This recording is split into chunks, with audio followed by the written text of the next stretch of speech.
मतलब he is a marvellous doctor. उन्होंने इन्नी अच्छी तरह मैंने गाइड किया है ते मैं अपना डिसीजन लिया कि मैं ऑपरेशन उन्होंने तो कराऊंगी क्योंकि आई एम इन सेफ हैंड्स। ये पूरी की पूरी सर्जरी जो है वो रोबोटिक सॉफ्टवेयर पे बेस्ड है, मतलब आर्टिफिशियल इंटेलिजेंस का इसमें अच्छा इस्तेमाल किया गया है। और he give me a new life. मेरी लत्ता बिल्कुल मैं बहुत टेढ़ा चलती सी, मेरे तो एक कदम भी नहीं चलिया ਜਾਂਦਾ ਸੀ। I am a working lady ਤੇ ਮੈਂ 10 ਦਿਨ ਤੋਂ ਛੁੱਟੀ ਲਈ ਹੋਈ ਸੀ ਆਪਰੇਸ਼ਨ ਤੋਂ ਪਹਿਲਾਂ ਕਿ ਆਈ ਕਾਂਟ ਵਾਕ ਪ੍ਰੋਪਰਲੀ, ਪਰ ਹੁਣ ਮੈਂ ਸਿੱਧੀ ਹੋ ਕੇ ਵਾਕ ਵੀ ਕਰਦੀ ਹਾਂ। ਮੇਰੀ ਹਾਈਟ ਵੀ ਜਿਸ ਤਰ੍ਹਾਂ ਝੁਕ ਗਈ ਸੀ, ਗੋਡੇ ਮੁੜ ਗਏ ਸੀਗੇ, ਹਾਈਟ ਵੀ ਆਪਣੀ ਨਾਰਮਲ ਹਾਈਟ ਤੇ ਆ ਗਈ ਹੈ। ਵਿਦਿਨ ਆਈ ਥਿੰਕ 1.5 ਆਵਰ ਮੇਰੇ ਦੋਨੋਂ ਗੋਡਿਆਂ ਦਾ ਆਪਰੇਸ਼ਨ ਹੋ ਗਿਆ ਸੀ। ਆਈ ਵਾਜ਼ ਇਨ ਆਈਸੀਯੂ ਤੇ ਆਈ ਵਾਜ਼ ਪਰਫੈਕਟਲੀ ਆਲਰਾਈਟ। ਕੋਈ ਬਲੱਡ ਲਾਸ ਨਹੀਂ ਹੋਇਆ ਮੈਨੂੰ, कोई मतलब इस तरह की कोई प्रॉब्लम नहीं हुई उस तो बस। और जब हम सर्जरी करने जाते हैं तो हमें ये पता होता है कि घुटने का इतना पोर्शन ही डैमेज है, तो हम सिर्फ उतने ही पोर्शन को निकालते हैं जितना डैमेज है, ना कि पूरा का पूरा घुटना। है ਤਾਂ ਜਦੋਂ ਜਦ ਬੰਦਾ ਕਰਾਉਂਦਾ ਉਹ ਤੋਂ ਬਾਅਦ ਹੀ ਪਤਾ ਲੱਗਦਾ। ਡਰਦਾ ਮੈਂ ਵੀ ਸੀਗਾ ਜੀ। ਅੱਛਾ ਜੀ। ਮੈਂ ਵੈਸੇ ਇਹਨਾਂ ਨੂੰ ਦੱਸਦਾ ਸੀ, ਰਾਤ ਵੀ ਮੈਂ ਘਬਰਾਉਂਦਾ ਸੀ, ਮੈਂ ਪੰਗਾ ਲੈ ਲਿਆ। ਅੱਛਾ ਜੀ। ਤੇ ਕਿਉਂਕਿ ਬਾਥਰੂਮ ਦੇ ਵਿੱਚ ਜਾਣਾ ਔਖਾ ਸੀ ਥੋੜਾ ਜਿਹਾ, ਪਰ ਅੱਜ ਮੈਂ ਕੱਲ ਨਾਲ बहुत ज़्यादा रिलैक्स है। कि दूसरे दिन चल पाना, ये कहना कहते हैं बहुत ऑर्थोपेडिक्स हैं, रोबोटिक भी यही कहते हैं कि दूसरे दिन चल देते हैं, but the way he has stepped in, तो I will give 100% kudos and to the professionalism of doctor Banu. कोई कैंसर हो गया, किसी का गुर्दा काम नहीं कर रहा, किसी का लीवर खराब है, किसी की किडनियां काम नहीं कर रही, तो ऐसे केसेस में भी हम ऑपरेशन कर सकते हैं बशर्ते हम उन डॉक्टरों से मिलकर उसका प्री असेसमेंट करवा पाएं। ਸਤਿ ਸ਼੍ਰੀ ਅਕਾਲ ਦੋਸਤੋ, ਆਪਾਂ ਪਹੁੰਚੇ IVY ਹਸਪੀਟਲ ਮੋਹਾਲੀ ਦੇ ਵਿੱਚ, ਜਿੱਥੇ ਕਿ ਕਾਫੀ ਪੇਸ਼ੈਂਟ ਜਿਹੜੇ ਪਹੁੰਚ ਰਹੇ ਨੇ ਔਰ ਬਿਲਕੁਲ ਠੀਕ ਹੋ ਕੇ ਨਿਕਲ ਰਹੇ ਨੇ। ਇੱਥੇ ਆਪਾਂ ਤੁਹਾਡੀ ਮੁਲਾਕਾਤ ਕਰਾਉਣੇ ਆ ਡਾਕਟਰ ਬਾਨੂ ਪ੍ਰਤਾਪ ਸਲੂਜਾ ਜੀ ਨਾਲ, ਜਿਨ੍ਹਾਂ ਦੀ ਰੋਬੋ 3D ਟੈਕਨੀਕ ਹੈ, ਜਿਹੜੀ ਨਵੀਂ ਟੈਕਨੀਕ ਲੈ ਕੇ ਆਏ ਆ। ਜਿਹੜੇ ਵੀ ਪੇਸ਼ੈਂਟ ਗੋਡਿਆਂ ਦੇ ਹੈਗੇ ਆ ਖਾਸ ਤੌਰ ਤੇ, ਉਹਨਾਂ ਦੇ ਲਈ ਬਹੁਤ ਹੀ ਖਾਸ ਜਿਹੜਾ ਉਹਨਾਂ ਵੱਲੋਂ ਪ੍ਰਬੰਧ ਕੀਤਾ ਗਿਆ। ਕਿਵੇਂ ਉਹ ਉਹਨਾਂ ਦਾ ਮਰੀਜ਼ਾਂ ਦਾ ਇਲਾਜ ਕਰਦੇ ਆ, ਉਹਨਾਂ ਦੇ ਤੁਹਾਨੂੰ ਰੂਬਰੂ ਕਰਾਉਣੇ ਆ ਵੀ ਕਿਵੇਂ ਜੇ ਤੁਹਾਡੇ ਵੀ ਕਿਸੇ ਗੋਡਿਆਂ ਦੇ ਵਿੱਚ ਪ੍ਰੋਬਲਮ ਹੈ ਜਾਂ ਤੁਹਾਨੂੰ ਕੋਈ ਪ੍ਰੋਬਲਮ ਹੈਗੀ ਹੈ, ਤੁਸੀਂ ਇੱਥੇ ਆ ਕੇ ਬਿਲਕੁਲ ਸਹੀ ਸਲਾਮਤ ਹੋ ਕੇ ਕਿਵੇਂ ਜਾ ਸਕਦੇ ਹੋ। ਉਹਨਾਂ ਦੇ ਕਾਫੀ ਪੇਸ਼ੈਂਟ ਵੀ ਨੇ ਜਿਨ੍ਹਾਂ ਦਾ ਹੁਣੇ ਟ੍ਰੀਟਮੈਂਟ ਕੀਤਾ, ਤੁਹਾਡੀ ਉਹਨਾਂ ਨਾਲ ਵੀ ਗੱਲ ਕਰਾਉਣੇ ਆ ਵੀ ਉਹਨਾਂ ਨੂੰ ਕਿੱਦਾਂ ਦਾ ਲੱਗ ਰਿਹਾ, ਕਿੰਨੇ ਦਿਨਾਂ ਬਾਅਦ ਉਹ 'ਚ ਉਹਨਾਂ ਨੇ ਚੱਲਣਾ ਸ਼ੁਰੂ ਕੀਤਾ। ਹਰ ਚੀਜ਼ ਤੁਹਾਨੂੰ ਇਸ ਵੀਡੀਓ ਦੇ ਵਿੱਚ ਦੱਸਾਂਗੇ, ਖਾਸ ਤੌਰ ਤੇ ਜਿਹੜੇ ਪੇਸ਼ੈਂਟ ਗੋਡਿਆਂ ਦੇ ਹੈਗੇ ਆ। ਔਰ ਸੈਕਟਰ 71 ਮੋਹਾਲੀ ਦੇ ਵਿੱਚ ਆਪਾਂ ਖੜੇ ਆ ਇਸ ਟਾਈਮ IVY ਹਸਪੀਟਲ ਤੇ ਡਾਕਟਰ ਬਾਨੂ ਪ੍ਰਤਾਪ ਸਲੂਜਾ ਜੀ ਨਾਲ ਤੁਹਾਡੀ ਮੁਲਾਕਾਤ ਕਰਾਵਾਂਗੇ। ਕਿਸੇ ਵੀ ਮਰੀਜ਼ ਨੂੰ ਜਿਹਨੂੰ ਗੋਡਿਆਂ ਦੀ ਪ੍ਰੋਬਲਮ ਹੈ, ਤੁਸੀਂ ਦੁਖੀ ਹੋ ਗਏ, ਤੁਹਾਨੂੰ ਚੱਲਿਆ ਨਹੀਂ ਜਾਂਦਾ, ਕਿਵੇਂ ਤੁਸੀਂ ਬਿਲਕੁਲ ਠੀਕ ਹੋ ਕੇ ਘਰੇ ਜਾ ਸਕਦੇ ਹੋ। ਆਜੋ ਆਪਾਂ ਉਹਨਾਂ ਤੋਂ ਜਾਣਕਾਰੀ ਲੈਂਦੇ ਆ, ਤੁਹਾਨੂੰ ਪੇਸ਼ੈਂਟਸ ਨਾਲ ਵੀ ਮਿਲਾਉਂਦੇ ਆ ਜਿਨ੍ਹਾਂ ਨੂੰ ਹੁਣੇ ਟ੍ਰੀਟਮੈਂਟ ਕਰਕੇ ਦੂਜੇ ਦਿਨ ਹੀ। ਸਭ ਤੋਂ ਵੱਡੀ ਗੱਲ ਇਹ ਹੈ ਕਿ ਅੱਜ ਕਿਸੇ ਦਾ ਟ੍ਰੀਟਮੈਂਟ ਚੱਲਦਾ, ਆਪਰੇਟ ਹੁੰਦਾ, ਤਾਂ ਨੈਕਸਟ ਡੇ ਉਹ ਚੱਲਣ ਲੱਗ ਜਾਂਦਾ। ਇੰਨੀ ਵੱਡੀ ਟੈਕਨੀਕ ਡਾਕਟਰ ਬਾਨੂ ਪ੍ਰਤਾਪ ਸਲੂਜਾ ਦੀ ਜਿਹੜੀ ਆਈ ਹੈ, ਉਹ ਕੀ ਟੈਕਨੀਕ ਹੈ, ਕਿਵੇਂ ਉਹ ਟ੍ਰੀਟਮੈਂਟ ਕਰਦੇ ਆ, ਆਪਾਂ ਜਿਹੜੀ ਸਾਰੀ ਜਾਣਕਾਰੀ ਹੈ ਉਹਨਾਂ ਤੋਂ ਹੀ ਲੈਂਦੇ ਆ। ਆਓ ਇੱਕ ਵਾਰ ਤੁਹਾਨੂੰ ਮਿਲਵਾਉਂਦੇ ਆ ਡਾਕਟਰ ਬਾਨੂ ਪ੍ਰਤਾਪ Saluja, sector 71 IVY hospital Mohali.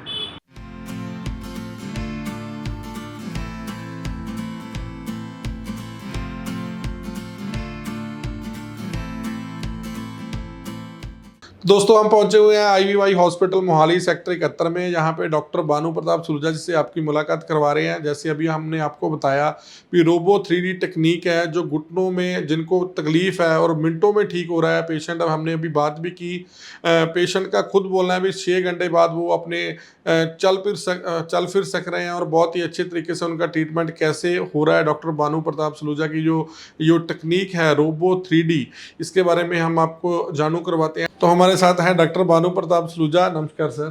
नमस्कार सर, ये आप टेक्निक के बारे में बताएं, रोबो 3D के बारे में, कैसे चमत्कारी इलाज है जो भी हमने पेशेंट के खुद उनकी ज़ुबानी सुन के आए हैं। अभी बहुत दूर दूर से पेशेंट आए हुए हैं और दूसरे ही दिन चलने लग गए, जैसे 6 घंटे के बाद कुछ चलने लग गए। कैसे ट्रीटमेंट करते हो इसका? सबसे पहले बहुत बहुत धन्यवाद सारे लोगों का जो आज इस पर्टिकुलर इंटरव्यू के साथ हमारे साथ रूबरू हो रहे हैं।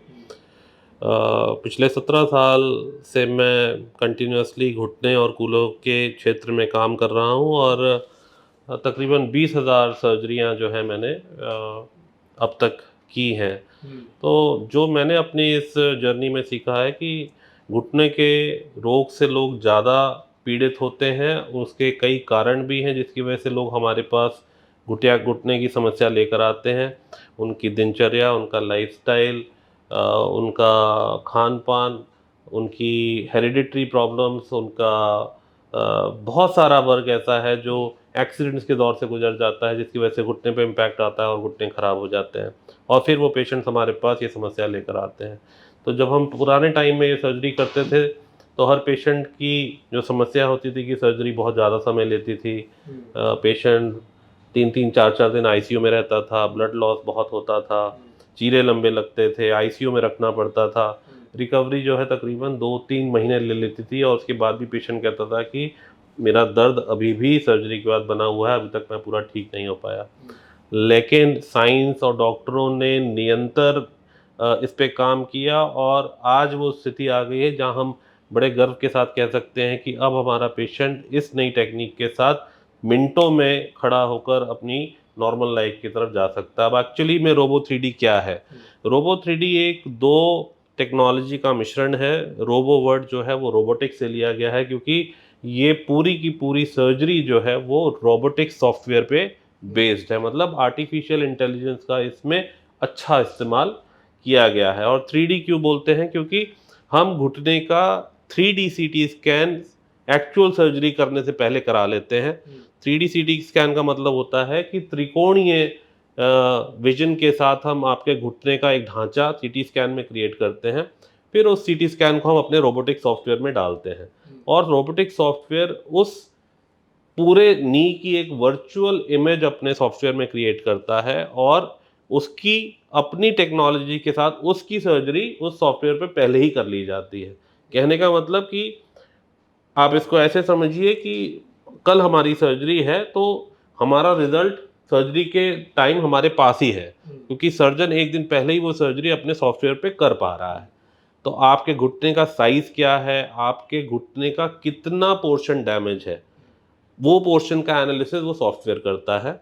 और जब हम सर्जरी करने जाते हैं तो हमें ये पता होता है कि घुटने का इतना पोर्शन ही डैमेज है, तो हम सिर्फ उतने ही पोर्शन को निकालते हैं जितना डैमेज है, ना कि पूरा का पूरा घुटना बदलना पड़ता है। तो जो पुरानी टेक्निक थी, कन्वेंशनल टेक्निक थी, उसमें हमको ड्रिलिंग रॉड्स का यूज़ करना पड़ता था, जांग की हड्डी में छेद करके रॉड डाल के अलाइनमेंट को एसेस करना पड़ता था।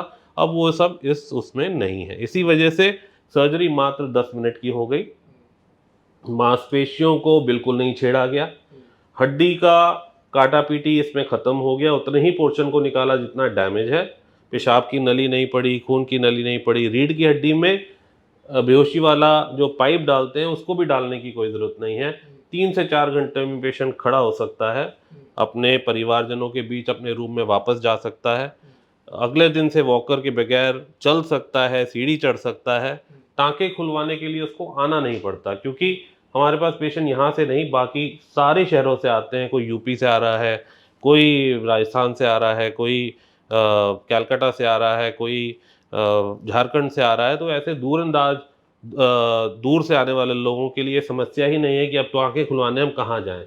तो अपने में एक चमत्कारिक विधि बन के सामने आई है, अपने में एक अद्भुत विधि है, जिसकी वजह से पेशेंट का जो फील गुड फैक्टर है वो बहुत हाई है, सेटिस्फैक्शन स्कोर बहुत हाई है, और पेशेंट इसको एक निर्णायक टेक्निक के रूप में देख रहा है। और हम भी चाहते हैं कि ये टेक्निक हमारे भारत के हर कोने कोने तक पहुंचे, जिसके लिए ये इंटरव्यू हम चाहते हैं कि हम इसको दूर दूर तक प्रचारित करें, ताकि पेशेंट ज़्यादा से ज़्यादा इस टेक्निक के बारे में जागरूक हो और अपनी समस्या का निदान करवा पाए। सर, जैसे आपने रोबो 3D के बारे में बताया, हमने अभी पेशेंट से मिले, बोले थे कितने टाइम बाद वो सीढ़ियाँ चढ़ सकता है, जब बिना वॉकर के कितने टाइम बाद चल सकता है? तो इनिशियली क्या होता है कि क्योंकि इस टेक्नोलॉजी में घुटने का जो पूरा का पूरा ढांचा इतने सशक्त रूप से बनाया जाता है कि उसकी स्टेबिलिटी बड़ी हाई रहती है। हमारे पास कोई ऐसा स्कोप नहीं रहता कि घुटने का कोई भी डैमेज पोर्शन हम छोड़ दें या उसको पेन के लिए रख दें कि पेशेंट बाद में तकलीफ में चले। तो इसलिए पेशेंट जो है 3-4 घंटे में खड़ा हो सकता है, क्योंकि उसके ढांचे का स्वरूप ही ऐसा तैयार किया गया है कि वो एक नेचुरल नी की तरह काम करता है। अगले दिन से हम देखते हैं कि पेशेंट बिना वॉकर के, बिना छड़ी के चल रहे होते हैं। अगले दिन से पेशेंट सीढ़ी चढ़ रहे होते हैं, जो अपने में एक बहुत बहुत बड़ी अचीवमेंट है। तो ये डॉक्टर साहब ने रोबो 3D के बारे में बताया हमें भी कैसे इलाज होता है। अगर आपको कोई भी घुटनों की प्रॉब्लम है तो आप डॉक्टर साहब का नंबर जो फ्लैश हो रहा है इस पर कॉल कर सकते हो, इनकी पूरी टीम से बात करके अपॉइंटमेंट लेके डॉक्टर साहब से मिलें और मिलने के बाद जो आपको राय दी जाए उस हिसाब से आप अपना ट्रीटमेंट करा सकते हो।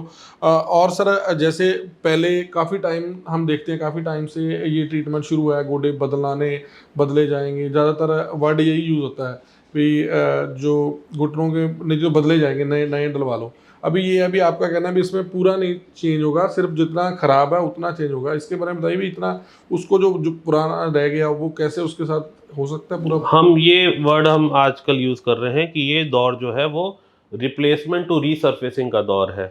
रिप्लेसमेंट टू रीसर्फेसिंग का दौर मतलब, इसको अगर सिंपल भाषा में समझे, कि ये घुटने का पुनः निर्माण किया जा रहा है, ना कि घुटने को बदला जा रहा है। तो पुनः निर्माण को ऐसे समझे कि आपके मकान में दरार पड़ गई है, दरार पड़ने की वजह से आपका मकान का ढांचा कमज़ोर हो गया है। अब आप उस पूरे मकान को तो नहीं बदलवाएंगे, आप क्या करेंगे कि जहाँ पे दरार पड़ी है उसकी पुट्टी करा लेंगे, उसकी मरम्मत करा लेंगे और मरम्मत करवा के अपने मकान को वैसे का वैसा स्वरूप दे पाएंगे। तो ठीक वैसे ही ये टेक्नोलॉजी है रोबो 3D रीसर्फेसिंग, जो आपके उतने ही पोर्शन को निकालने में कारगर है जितनी डैमेज है। तो आपके घुटने का एक्चुअल स्वरूप तो पूरा मेंटेन्ड है, आपके घुटने के स्वरूप को नहीं छेड़ा जा रहा है, उतना ही पोर्शन पे काम हो रहा है जितना आपका वेट नहीं ले पा रहा, जितना पोर्शन डैमेज है। तो उस पोर्शन को निकाल के उसके ऊपर एक कैपिंग की जाती है। वो कैपिंग इतनी स्ट्रांग होती है कि अगले 20, 25, 30, 35 साल तक पेशेंट को कोई दिक्कत नहीं आती। पेशेंट अपना पूरा वजन लेकर उस पर एक नॉर्मल लाइफ लीड कर सकता है। सर वैसे जैसे हम अभी घुटना किसी का दर्द होना शुरू हुआ, जहाँ थोड़ा टेढ़ा हो गया, तो उसको वो कितना टाइम लोकल डॉक्टर के पास जाता है, इधर उधर दिखाई जाता है, फिर उसके बाद जब 2-4 साल बिल्कुल ही बैठ जाएगा तब डॉक्टर साहब के पास आएगा। मान लो फिर उसको पता लगता है इसकी रीसर्फेसिंग कराएं या इसको बदलाएं, कुछ भी कराएं, तो आपको क्या लगता है भी जब क्या प्रॉब्लम महसूस हो भी बंदा को साथ के साथ डॉक्टर से संपर्क करना चाहिए और रीसर्फेसिंग के लिए मिलना चाहिए? जो स्टेजिंग है इस पूरे बीमारी की, जिसको हम आर्थराइटिस कहते हैं, इसको 4 स्टेज में डिवाइड किया गया है। स्टेज 1, स्टेज 2, स्टेज 3 और स्टेज 4। स्टेज 1 ऑस्टियोआर्थराइटिस का मतलब है कि अभी घुटने का मीठा मीठा दर्द शुरू ही हुआ है। तो ये तकरीबन चालू होता है 40 से 50 साल की उम्र में। लेकिन जब ये दर्द शुरू होता है तो पेशेंट इसको इग्नोर कर लेता है, क्योंकि उसकी हेल्थ उसको अलाउ करती है कि उस दर्द को झेल सके। हमारा ये कहना है कि आप उस दर्द को एक नॉर्मल दर्द की तरह ना लें, आप उसी समय अपने डॉक्टर के पास जाएं, हड्डी के डॉक्टर से मिलें, वो आपका एक प्री स्क्रीनिंग एक्सरे करा के देखे और एक्सरे की इवैल्यूएशन करके आपको बताए कि आपके घुटने में अभी कितनी जान बाकी है और आपके लिए क्या चीज़ें सही हैं या क्या गलत है, मतलब डूज एंड डोंट्स वो आपके निर्धारित कर सके। अगर हम उसी समय जाकर अपने डॉक्टर से गाइडलाइंस ले लें कि हम अपने घुटने को कैसे बचा सकते हैं, हमें क्या करना है क्या नहीं करना है, तो मुझे लगता है कि काफ़ी हद तक हम इस बीमारी को कंट्रोल कर सकेंगे। जैसे डॉक्टर साहब ने बताया कि रीसर्फेसिंग होगी और उसको जो घुटना है पूरा नहीं बदला जाएगा, जो पार्ट डैमेज है उसको ट्रीटमेंट करके प्रॉपर तरीके से ठीक किया जाएगा। सर ज़्यादातर आप देखते हैं अभी जब घुटना का दर्द शुरू होता है तो एज थोड़ी बढ़ जाती है, तो बड़ी और भी प्रॉब्लम रहती है, किसी को हार्ट की प्रॉब्लम है, किसी को शुगर है, किसी को कुछ ना कुछ चलता ही रहता है लाइफ में जैसे। तो उसमें रोबोटिक जो रोबो 3D है टेक्निक कैसे कारगर साबित होती है इस सिस्टम? तो रोबोटिक टेक्निक्स भी जो आजकल मार्केट में है, इसको भी मैंने अपने एक वीडियो में दिखाया भी है कि हमने इसको 2 भाग में विभाजित किया है। एक इन्वेजिव रोबोटिक है, एक नॉन इन्वेजिव रोबोटिक है। इन्वेजिव रोबोटिक मतलब घातक रोबोटिक्स जिसको बोलते हैं, जो शरीर को किसी ना किसी फॉर्म में नुकसान पहुंचाती है। उसको घातक क्यों कहते हैं?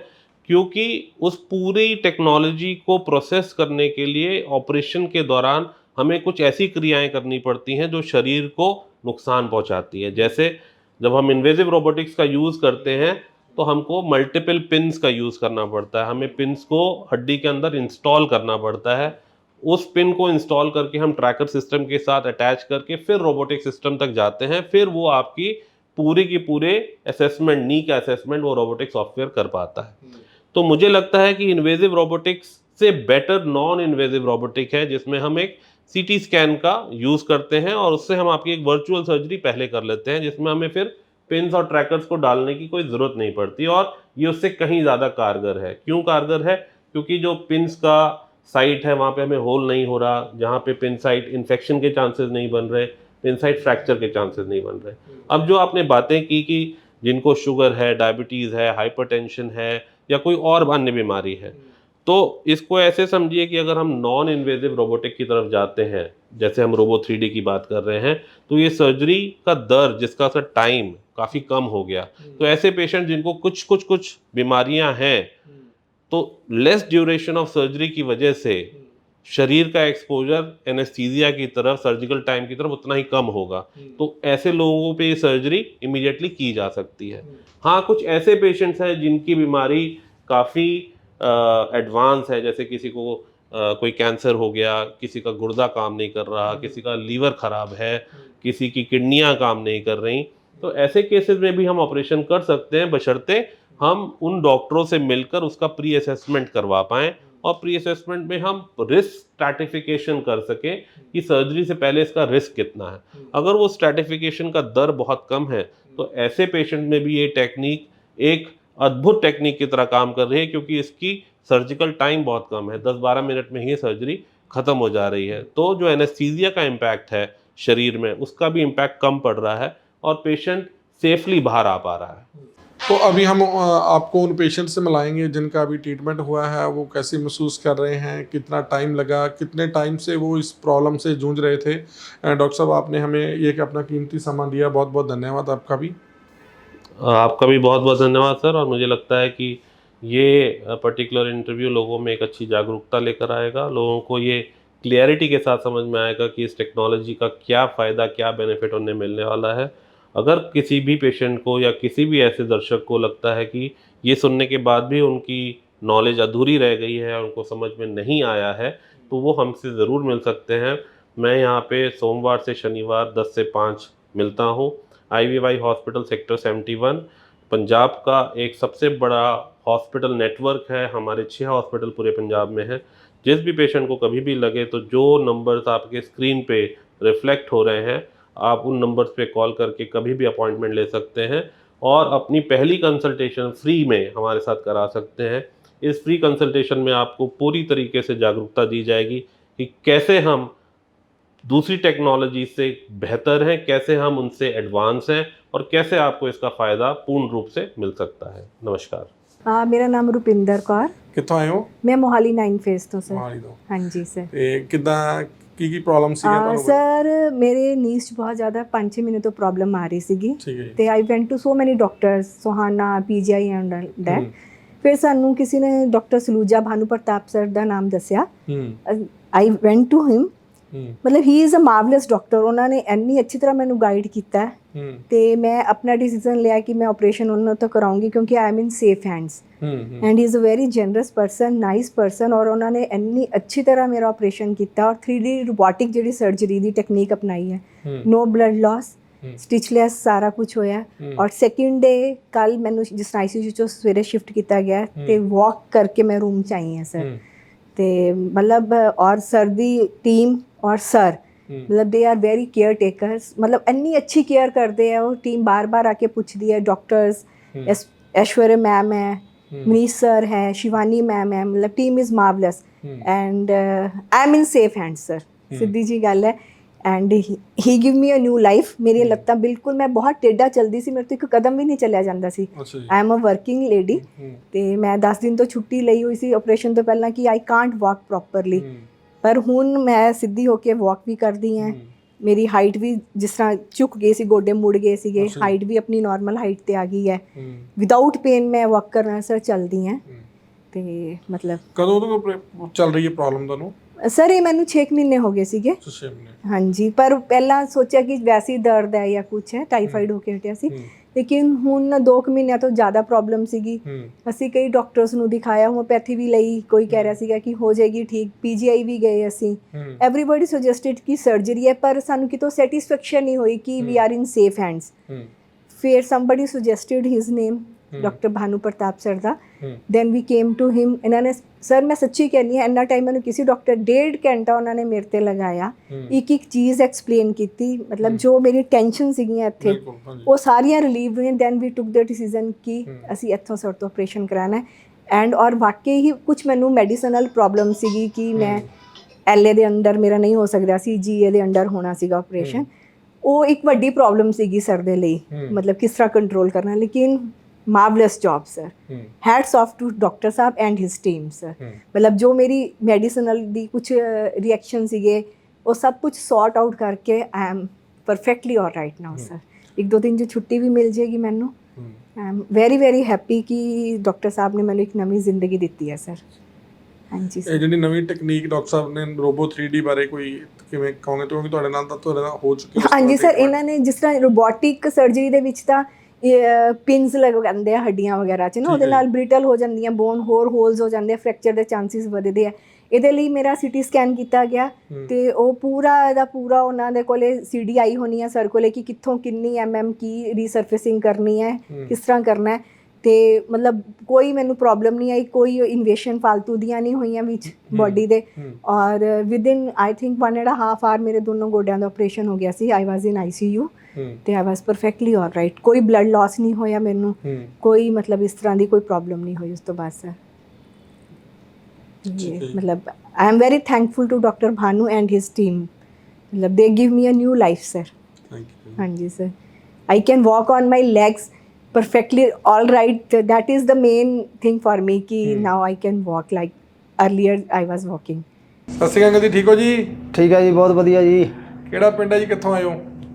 ਭੱਲੜੀ ਪਿੰਡ ਹੈ ਜੀ ਆਪਣਾ, ਨੰਗਲ ਦੇ ਔਰ ਆਨੰਦਪੁਰ ਸਾਹਿਬ ਦੇ ਬਿਲਕੁਲ ਨੇੜੇ ਆ। ਅੱਛਾ ਜੀ। ਤੇ ਕਦੋਂ ਤੋਂ ਪ੍ਰੋਬਲਮ ਚੱਲ ਰਹੀ ਸੀ ਇਹ ਗੋਡੇ ਦੀ? 4-5 ਸਾਲ ਤੋਂ ਜੀ।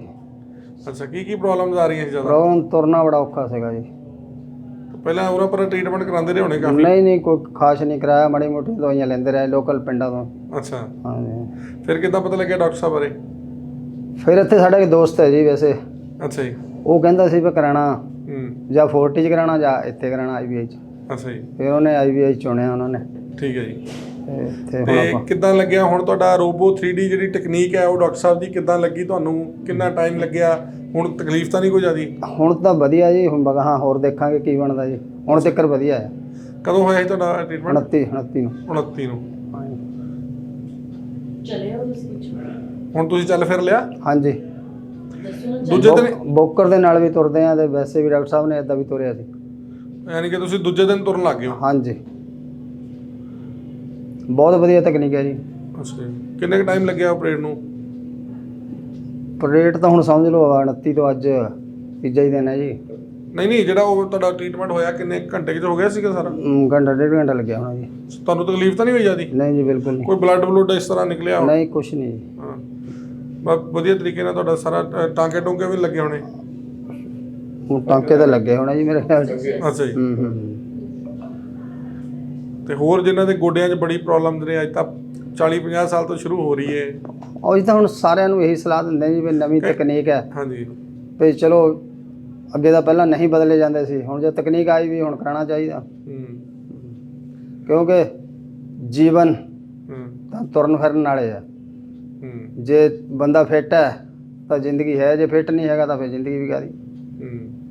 ਨਹੀਂ ਜਿਵੇਂ ਆਪਾਂ ਡਰੀ ਜਾਂਦੇ ਨਾ ਪਿੰਡਾਂ 'ਚ ਜ਼ਿਆਦਾ ਕਰਕੇ ਬੰਦਾ ਸੋਚਦਾ ਯਾਰ ਛੱਡ ਪਰਾਂ, ਕੀ ਪਤਾ ਨਹੀਂ ਕਿਵੇਂ ਚੇਂਜ ਹੋਣਗੇ, ਆਏ ਬਦਲੇ ਹੁਣ ਜਿੱਦਾਂ ਮੈਂ ਕਰਾ ਕੇ ਗਿਆ ਇੱਥੋਂ, ਜਿਹੜੇ ਮੇਰੇ ਮਿੱਤਰ ਸੱਜਣ ਜਾਂ ਮੇਰੇ ਇਲਾਕੇ ਦੇ ਵਿੱਚ ਜਿਹੜੇ ਮੈਨੂੰ ਜਾਣਦੇ ਆ ਉਹ ਤਾਂ ਦੇਖੂਗੇ ਵੀ ਕੀ ਹੋ ਗਿਆ। ਉਹ ਤੋਂ ਬਾਅਦ ਫਿਰ ਅੱਗੇ ਥੋੜਾ ਅਸਰ ਪਊਗਾ ਉਹਨਾਂ ਤੇ ਵੀ, ਉਹ ਵੀ ਚੱਲੂਗੇ। ਜਿਹੜੇ ਟੇਢੇ ਚੱਲ ਰਹੇ ਸੀ ਸਿੱਧੇ ਹੋ ਗਏ। ਹਾਂਜੀ। ਹੈ ਤਾਂ ਜਦੋਂ ਜਦ ਬੰਦਾ ਕਰਾਉਂਦਾ ਉਹ ਤੋਂ ਬਾਅਦ ਹੀ ਪਤਾ ਲੱਗਦਾ। ਡਰਦਾ ਮੈਂ ਵੀ ਸੀਗਾ ਜੀ। ਅੱਛਾ ਜੀ। ਮੈਂ ਇਹਨਾਂ ਨੂੰ ਦੱਸਦਾ ਸੀ, ਰਾਤ ਵੀ ਮੈਂ ਘਬਰਾਉਂਦਾ ਸੀ, ਮੈਂ ਪੰਗਾ ਲੈ ਲਿਆ। ਅੱਛਾ ਜੀ। ਤੇ ਕਿਉਂਕਿ ਬਾਥਰੂਮ ਦੇ ਵਿੱਚ ਜਾਣਾ ਔਖਾ ਸੀ ਥੋੜਾ ਜਿਹਾ, ਪਰ ਅੱਜ ਮੈਂ ਕੱਲ੍ਹ ਨਾਲੋਂ ਬਹੁਤ ਜ਼ਿਆਦਾ ਰਿਲੈਕਸ ਹੈ। ਹਾਂ ਚਲੋ ਇੱਕ ਦੋ ਜਿਵੇਂ ਹਫ਼ਤੇ ਬਾਅਦ ਤਾਂ ਤੁਸੀਂ ਬਿਲਕੁਲ ਹਾਂਜੀ ਮਹਿਸੂਸ ਵੀ ਨਹੀਂ ਹੋਊਗਾ ਫਿਰ। ਬਾਕੀ ਚਲੋ ਵਾਹਿਗੁਰੂ ਦਾ ਹੱਥ ਹੈ ਜੀ। ਡਾਕਟਰ ਸਾਹਿਬ ਬਾਰੇ, ਡਾਕਟਰ ਸਾਹਿਬ ਕਿੱਦਾਂ ਦੇ ਲੱਗੇ ਤੁਹਾਨੂੰ? ਬਹੁਤ ਵਧੀਆ। ਮੈਂ ਤਾਂ ਪਹਿਲੇ ਦਿਨ ਕਹਿ ਕੇ ਗਏ ਸੀ ਡਾਕਟਰ ਸਾਹਿਬ ਨੂੰ ਵੀ ਤੁਸੀਂ ਦੂਸਰੇ ਰੱਬ ਹੈ। ਸਾਨੂੰ ਕੁਝ ਨਹੀਂ ਪਤਾ ਵੀ ਤੁਸੀਂ ਕਿਆ ਕਰਨਾ ਸਾਡਾ। ਇਹ ਤੁਹਾਡੇ ਤੇ ਭਰੋਸਾ ਹੈ ਸਾਨੂੰ ਵੀ ਡਾਕਟਰ ਸਾਹਿਬ ਕਿਆ ਕਰ ਰਹੇ, ਕਿਆ ਤੁਸੀਂ ਚੰਗਾ ਪਾਓਗੇ ਮਾੜਾ ਪਾਓਗੇ। ਆਪਾਂ ਡਾਕਟਰ ਸਾਹਿਬ ਤੇ ਛੱਡਤਾ ਸੀ ਸਭ ਕੁਝ। ਵਧੀਆ ਹੈ ਡਾਕਟਰ, ਵੈਸੇ ਡੀਲਿੰਗ ਬਹੁਤ ਵਧੀਆ ਆ ਤੇ ਹਰ ਟਾਈਮ ਖੁਸ਼ ਰਹਿੰਦੇ ਆ, ਮਰੀਜ਼ ਨੂੰ ਵੀ ਖੁਸ਼ ਰੱਖਦੇ ਆ। ਤਕਰੀਬਨ ਮੈਂ ਜਿੰਨਾ ਸਟਾਫ ਦੇਖਿਆ ਹੈ ਵੀ ਮੈਨੂੰ ਸਾਰੇ ਮਿਲੇ ਆ, ਪਰ ਸਾਰਿਆਂ ਨੇ ਤਕਰੀਬਨ ਬਹੁਤ ਵਧੀਆ ਸਾਥ ਦਿੱਤਾ ਹੈ। ਹਾਂਜੀ ਚਲੋ ਬਾਕੀਆਂ ਨੂੰ ਕੁਝ ਕਹੋਗੇ? ਮੈਂ ਤਾਂ ਇਹੀ ਕਹੂੰਗਾ ਜੀ ਲੋਕਾਂ ਨੂੰ, ਜਿਹਨੂੰ ਕਿ ਹੈ ਦੁੱਖ ਤਕਲੀਫ ਆ ਕੇ ਅਗਲਾ ਆਪਣਾ ਕਰਾਵੇ ਇਲਾਜ, ਬਿਲਕੁਲ ਜੇ ਜੀवन ਵਧੀਆ जीना है ਤਾਂ। सबसे पहले मैं जैसे ही आया तो डॉक्टर साहब से मिला, डॉक्टर साहब ने मुझे पूरा प्रोसीजर समझाया। तो मैंने डॉक्टर साहब से कहा, डॉक्टर साहब वो ऐसे करते हैं और आप नई चीज़ बता रहे हो। तो वो डॉक्टर साहब ने एक नई चीज़ उसमें इंट्रोड्यूस करी कि लोग क्या करते हैं कि रोबोट को पढ़ा के रखते हैं और फिर वो रोबोटिक सर्जरी करता है। मैं क्या करता हूँ कि पहले मैं एक स्कैन के थ्रू पूरा डेटा सॉफ्टवेयर में डाल देता हूँ, फिर सॉफ्टवेयर बता देता है कि ये करना है, कि कहाँ से घिसना है, क्या करना है, पूरा बना के मुझे बता देता है। तो मैं उसको देख के फिर सर्जरी कर देता हूँ। तो इससे क्या है कि मेरे पास उस वक्त डिसीजन पहले से ही होता है कि मुझे करना क्या है। तो ये एक डिफरेंट है जो रोबो 3D कहते हैं, कि वो ही एक डिफरेंस है इसके अंदर। और I think so I will talk to lot of people, मैं बात करूँगा उनसे कि ये सर्जरी इट्स समथिंग डिफरेंट। तो आगरा में जानते थे, आगरा में दिखाया, हमने कहा यहाँ आएंगे, यहाँ पर आके हॉस्पिटैलिटी नंबर 1, हॉस्पिटैलिटी बहुत बढ़िया है आप लोगों की, ये कहता है, इसमें कोई दो राय नहीं है। If you start from the guard sitting outside, जो नीचे गार्ड्स हैं उनसे मिलिए, चाहे आप किसी भी और स्टाफ से मिलिए, लेकिन हॉस्पिटैलिटी बहुत बढ़िया है, फीलिंग एट होम, इससे बढ़िया कोई बात नहीं हो सकती है। डॉक्टर यही साहब के चाहता बारे है। में कोई डॉक्टर साहब himself is a very experience गाय, कहते हैं जो आदमी एक नई चीज़ से कर रहा है, ऑब्वियसली क्या कहते हैं, मैं कहूँगा कि it is going to be a new type of surgery in coming years together. जिन लोगों को पता नहीं है उनसे तो मैं ऑब्वियसली बात करने वाला हूँ, क्योंकि मेरे अपने सर्कल में 30 से 40 ऑर्थोपेडिक सर्जन हैं जिनको मैं 1-to-1 जानता हूँ, तो इसलिए उनसे तो बात करूँगा ही करूँगा। और ऑब्वियसली डॉक्टर साहब तो he has done a wonderful job, कि दूसरे दिन चल पाना, ये कहते हैं बहुत ऑर्थोपेडिक्स हैं, रोबोटिक भी यही कहती है कि दूसरे दिन चल देते हैं, but the way he has stepped in, तो I will give 100% kudos and to the professionalism of Dr. Banu. He's such a nice guy, he's very hospitable, he talks like anything, he just takes care of. Apart from that, जो बाकी staff है, जैसे ऐश्वर्या जी हैं और एक महंगी, then Rupinder जी हैं जो फिजियोथेरेपिस्ट, जिसका मेजर रोल होता है, एक सर्जन का रोल है ऑर्थोपेडिक्स का, उसके बाद एक फिजियोथेरेपिस्ट का रोल है पूरे उसके अंदर। The way she is talking to him and the way he is training, she is training to us, that is something very wonderful, और मैं उसको पूरी तरह अप्रिशिएट करता हूँ, बहुत अच्छा है। तो team itself is a very good team. Thank you. एक दूसरे डॉक्टर साहब भी बैठते हैं, मुझे पता है, और ज्वाइन नहीं करते, but he use a different kind of thing, but it's a traditional way of doing it, and this is something a unique way of doing it. Thank you sir. Thank you very much, thanks a lot for just talking about, and we feel very happy about it.